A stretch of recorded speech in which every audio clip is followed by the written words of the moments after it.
From VOA Learning English, this is the Science Report.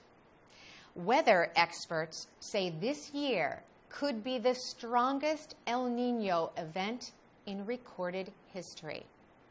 They say it could lead to severe weather conditions in many parts of the world.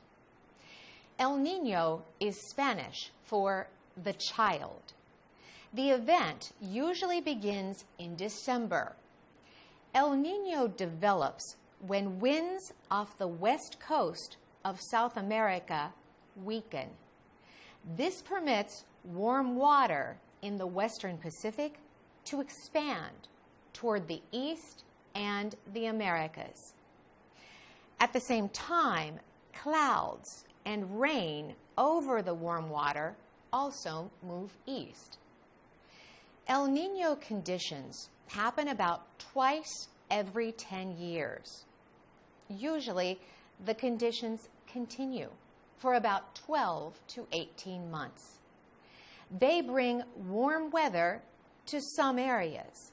These areas also become wetter than normal. However, El Niño can lead to drought in other areas. Eastern Africa, Kenya, and Uganda are preparing for possible flooding because of El Niño.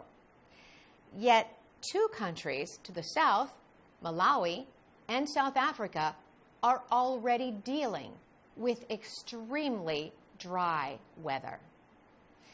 The United Nations Children's Fund warns that many people are at risk from hunger, disease, and water shortages resulting from this El Niño. In East and Southern Africa, it warns, up to 11 million children could be affected.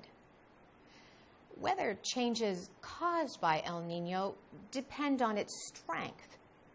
In the early 1980s, a strong El Niño was linked to dry weather in Australia and Asia, rain and flooding in South America, and high temperatures in much of the United States.